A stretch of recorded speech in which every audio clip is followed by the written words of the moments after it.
ഓട്ടിക്കാം, Uber ഓട്ടിക്കാം. 14 euro മുതൽ 25 euro വരെയൊക്കെ കൂടെ നിങ്ങളൊന്ന് അവെയർ ആയിട്ടിരിക്കുക. ഇവിടെ കുറേ ഏജൻസികൾ ഇങ്ങോട്ട് പറഞ്ഞു വിടുന്നുണ്ട്. എല്ലാവർക്കും നമസ്കാരം. നമ്മുടെ ഒരു പുതിയൊരു വീഡിയോയിലേക്ക് സ്വാഗതം. എനിക്ക് ഇൻസ്റ്റാഗ്രാമിൽ കുറച്ച് പേര് ചോദിക്കുന്ന ഒരു ചോദ്യമാണ്, ഫിൻലാൻഡിൽ ടാക്സി നമുക്ക് ഓട്ടിക്കാൻ പറ്റുമോ, ഡ്രൈവർ ആവണമെങ്കിൽ എന്ത് ചെയ്യണം എന്നൊക്കെ ഉള്ളത്. അപ്പോൾ അതിനെപ്പറ്റിയുള്ളൊരു വീഡിയോ ആണ്. നമുക്ക് ഫിൻലാൻഡിൽ എങ്ങനെ ഒരു ടാക്സി ലൈസൻസ് എടുക്കാം എന്നുള്ളതിനെ പറ്റിയൊരു വീഡിയോ ആണ്. ഒന്നാമതായിട്ട് നമുക്ക് ഫിൻലാൻഡിൽ ടാക്സി ഡ്രൈവിംഗ് ലൈസൻസ് എടുക്കണമെന്നുണ്ടെങ്കിൽ നമ്മുടെ കയ്യിൽ ഒരു ബി പെർമിറ്റ് ലൈസൻസ് ഉണ്ടായിരിക്കണം. അതായത് ഇവിടുത്തെ ഡ്രൈവിംഗ് കാറ്റഗറി ബി ലൈസൻസ് നമുക്ക് ഉണ്ടായിരിക്കണം ഫിൻലാൻഡിൽ. ഇല്ലെന്നുണ്ടെങ്കിൽ ഏതെങ്കിലും ഒരു യൂറോപ്യൻ യൂണിയനിലുള്ള ഒരു ലൈസൻസ് ഉണ്ടായിരിക്കണം. ഈ ലൈസൻസ് ഉണ്ടായിരുന്നിട്ട് മാത്രം കാര്യമില്ല, അറ്റ്ലീസ്റ്റ് ഇതിലെടുത്തിട്ട് 1 വർഷം ആയിരിക്കണം. നമുക്കിത് ഈ ലൈസൻസ് കിട്ടിയതിന് ശേഷം 1 വർഷത്തിന് ശേഷമാണ് നമുക്ക് ടാക്സി ഡ്രൈവിംഗ് ലൈസൻസ് അപ്ലൈ ചെയ്യാനായിട്ട് പറ്റുള്ളൂ. അതുപോലെ തന്നെ നമുക്ക് അപ്ലൈ ചെയ്യുന്ന സാഹചര്യത്തിൽ ഡ്രൈവിംഗ് ബാനുകളോ മറ്റ് ക്രിമിനൽ റെക്കോർഡ്സോ പെൻഡിങ് ഫൈൻസോ ഒന്നും പാടില്ല. ഒരുപാട് ക്രിമിനൽ റെക്കോർഡ്സും ഡ്രൈവിംഗ് ബാനൊക്കെ ഉള്ളവർക്കാണെന്നുണ്ടെങ്കിൽ ടാക്സി ഡ്രൈവിംഗ് ലൈസൻസ് എടുക്കുന്നത് പാടായിരിക്കും. അതുപോലെ മെഡിക്കൽ ടെസ്റ്റ് നമുക്ക് എടുക്കേണ്ടത് ഗ്രൂപ്പ് 2ൻ്റെ ടെസ്റ്റാണ്. അതായത് നമ്മുടെ ഐ എടുക്കും. അതുപോലെ തന്നെ നമുക്ക് എന്തെങ്കിലുമൊക്കെ ഇൽനെസ്സോ മറ്റ് പാരമ്പര്യമായിട്ടുള്ള രോഗങ്ങളോ മറ്റു കാര്യങ്ങളോ ഉണ്ടോ എന്നൊക്കെ ഉള്ളത് പരിശോധിക്കും. പിന്നെ നമ്മൾ കഴിക്കുന്ന എന്തെങ്കിലും മെഡിക്കേഷൻസോ ടാബ്ലറ്റ്സോ ഒക്കെ എടുക്കുന്നുണ്ടെന്നുണ്ടെങ്കിൽ അതിൻ്റെയൊക്കെ ഒരു ആഫ്റ്റർ എഫക്ട്സ് നമ്മുടെ മെമ്മറീനെയോ നമ്മുടെ മെൻ്റൽ ഹെൽത്തിനെയൊക്കെ ബാധിക്കുമോ എന്നൊക്കെ നോക്കിയിട്ടാണ് ഗ്രൂപ്പ് 2 മെഡിക്കൽ ടെസ്റ്റും കൂടെ നമ്മൾ എടുക്കുന്നത്. ഫിൻലാൻഡിലൊരു ടാക്സി ഡ്രൈവർ ആവണമെന്നുണ്ടെങ്കിൽ നമ്മൾ ഡ്രൈവിംഗ് ലൈസൻസ് എക്സാം പാസ്സാവേണ്ടതായിട്ട് വരും. ഡ്രൈവിംഗ് ടെസ്റ്റ് ഉണ്ട്, അത് പാസ്സാവേണ്ടതായിട്ട് വരും. ഒരു തിയറി എക്സാമിനേഷനാണ്. 50 ക്വസ്റ്റ്യങ്ങൾ അടങ്ങുന്ന MCQ ചോദ്യങ്ങളാണ് വരുന്നത്. അപ്പോൾ അതിനകത്ത് നമുക്കൊരു വിഷയം എന്ന് വെച്ച് കഴിഞ്ഞാൽ അതിൻ്റെ ലാംഗ്വേജ് ഫിന്നിഷിലും സ്വീഡിഷിലും മാത്രമേ ഉള്ളൂ, ഇംഗ്ലീഷിലില്ല എന്നുള്ളതാണ്.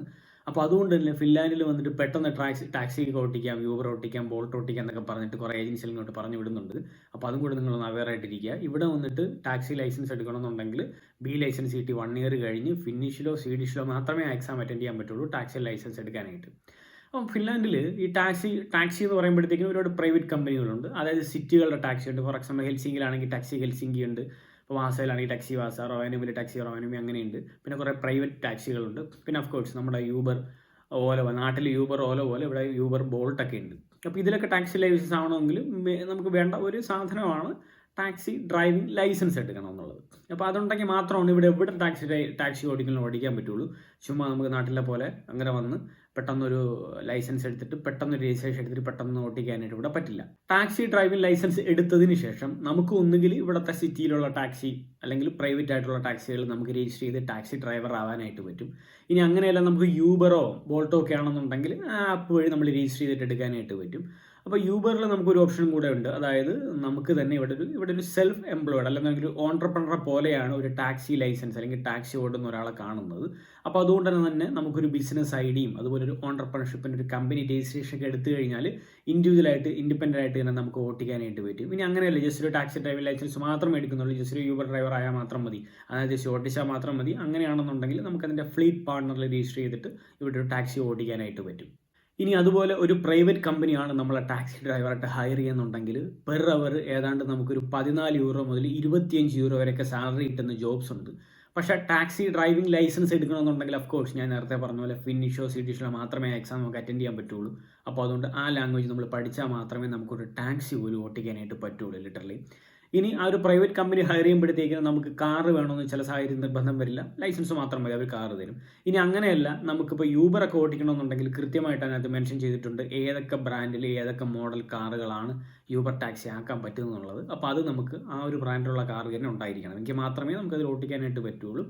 പ്രൈവറ്റ് ഫേമുകളിൽ ഇപ്പോൾ പ്രൈവറ്റ് കമ്പനി ലിസ്റ്റ് ചെയ്ത കമ്പനികൾ, ഫോർ എക്സാമ്പിൾ ചില ഹോട്ടലിലൊക്കെ ഒരു ഹോട്ടൽ നെറ്റ്വർക്കിലൊക്കെ ടാക്സി ഡ്രൈവേഴ്സിനൊക്കെ ഹയർ ചെയ്യുന്ന ഒരു പ്രൈവറ്റ് കമ്പനിയാണ്, കുറച്ച് കമ്പനീസ് ഉണ്ട്.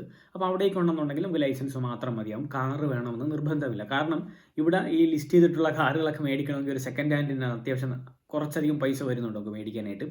ഫിൻലാൻഡിലൊരു കാറ്, ഏതെങ്കിലും ഒരു കാർ എടുത്താൽ മതി എന്നുണ്ടെങ്കിൽ 500 യൂറോ 600 യൂറോ മുതൽ 1000 1200 യൂറോ മുതലൊക്കെ അടിപൊളി കാറുകൾ കിട്ടും.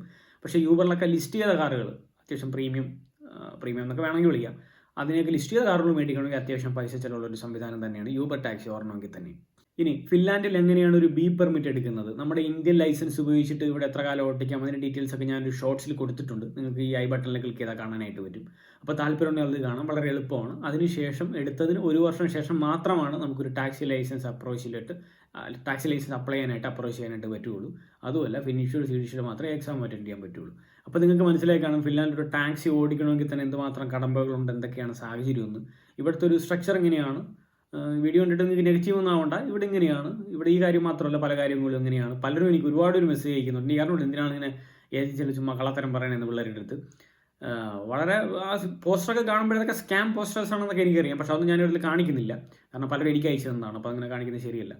അപ്പോൾ അതുകൊണ്ട് നിങ്ങൾ അവെയർ ആവുക. ഇവിടുത്തെ ഓരോ കാര്യങ്ങളും ഇത്രയും പാടുകളുണ്ട് കിട്ടണമെന്നുണ്ടെങ്കിൽ. ഇവിടെ ഫുഡ് ഡെലിവറി കിട്ടണമെങ്കിൽ തന്നെ അത്യാവശ്യം പാടാണ്. ഫുഡ് ഡെലിവറി ചെയ്യാനുള്ള ജോബ് കിട്ടാൻ തന്നെ. അപ്പോൾ നമ്മുടെ ടോപ്പിക് ഇതല്ല, എങ്ങനെ ഒരു ടാക്സി ഡ്രൈവർ ആകാമെന്നുള്ളതാണ്. പക്ഷേ വൺസ് നിങ്ങൾ ആയിക്കഴിഞ്ഞാൽ അത്യാവശ്യം നല്ല രീതിക്ക് ജീവിക്കാൻ പറ്റുന്ന ഒരു അടിപൊളി സംഭവമാണ് ടാക്സി ലൈസൻസ് എന്ന് പറയുന്നത്. അപ്പോൾ അത് ആവാൻ താല്പര്യമുണ്ട്, ഇങ്ങോട്ട് ഫിൻലാൻഡിലോട്ട് വരാനിരിക്കുന്നവരാണെന്നുണ്ടെങ്കിൽ ഇപ്പോഴും തന്നെ ഫിന്നിഷോ സ്വീഡിഷോ ഒക്കെ പഠിച്ച് തുടങ്ങുക. ഫിന്നിഷ് പഠിക്കുന്നതായിരിക്കും കുറച്ചും കൂടെ നല്ലത്. പക്ഷേ പാടാണ് ലാംഗ്വേജ്, പഠിച്ച് തുടങ്ങുക. എനിക്ക് മാത്രമാണ് നമുക്കൊരു ടാക്സി വരെ ഓട്ടിക്കാൻ പറ്റുള്ളൂ. ഇപ്പോൾ ഒരു ടാക്സി ഡ്രൈവർ ഉണ്ടായിരുന്നു, ഇൻസ്റ്റാഗ്രാമിൽ മെസ്സേജ് ഇട്ട് ബ്രോ അവിടെ വരികയാണ് ഞാനപ്പോൾ എനിക്ക് അടിപൊളിയായിട്ട് ടാക്സിയൊക്കെ ഓട്ടിക്കാൻ കുഴപ്പമില്ല, ഏജൻസിയൊക്കെ പറഞ്ഞിട്ടുണ്ട് സെറ്റാണ് അടിപൊളിയാണ് എന്നൊക്കെ പറഞ്ഞായിരുന്നു. അപ്പോൾ അങ്ങനെയാണ് ഞാൻ വീഡിയോ ചെയ്യാമെന്ന് കരുതുന്നത്. അപ്പോൾ ഇതൊക്കെയാണ് എൻ്റെ റിയാലിറ്റി. എൻ്റെ കൃത്യമായിട്ടുള്ള റെലവൻറ്റ് ലിങ്കുകളും കാര്യങ്ങളൊക്കെ ഞാൻ ഡിസ്ക്രിപ്ഷൻ ബോക്സിൽ കൊടുത്തിരിക്കാം. കൃത്യമായിട്ട് നിങ്ങൾ വായിച്ച് തന്നെ മനസ്സിലാക്കുക. ഓക്കെ, നെഗറ്റീവ് ആവേണ്ട കാര്യമില്ല, കാരണം ഞാൻ ഉണ്ടാക്കിയ ലോ എന്നല്ല, ഇവിടുത്തെ ലോ ഇങ്ങനെയാണ്. അപ്പോൾ ഇനി ഇതുപോലുള്ള കൂടുതൽ കാര്യങ്ങൾ നമ്മുടെ ചാനൽ വരുന്നുണ്ട്. താല്പര്യമുണ്ടെന്നുണ്ടെങ്കിൽ സബ്സ്ക്രൈബ് ചെയ്യാം. എപ്പോഴും നിങ്ങൾ വീഡിയോ കാണുമ്പോഴത്തേക്കിനെ സബ്സ്ക്രൈബ് ചെയ്യാനോ അല്ലെങ്കിൽ ഷെയർ ചെയ്യാനോ എന്നുള്ള തോന്നുന്നൊരു കണ്ടന്റ് അല്ല ഞാൻ ചെയ്യുന്നത്. കാരണം നിങ്ങൾക്ക് ഒരു നെഗറ്റീവ് പോലെയൊക്കെ എനിക്ക് ഫീൽ ചെയ്യുന്നത്. അതെൻ്റെ കുഴപ്പം കൊണ്ടല്ല, കാരണം ഇവിടെ അങ്ങനെയാണ്, നമുക്കൊന്നും ചെയ്യാനായിട്ടില്ല. അപ്പോൾ താല്പര്യമുണ്ടെങ്കിൽ നിങ്ങൾക്ക് സബ്സ്ക്രൈബ് ചെയ്യാം, ഷെയർ ചെയ്യാം, ഇങ്ങോട്ട് വരാതിരിക്കുന്ന പാവപ്പെട്ട പിള്ളേരൊക്കെ ഉണ്ടെന്നുണ്ടെങ്കിൽ. അപ്പോൾ എല്ലാവർക്കും അടുത്ത വീഡിയോ കാണുന്നവരെ നന്ദി, നമസ്കാരം, ബൈ ബൈ.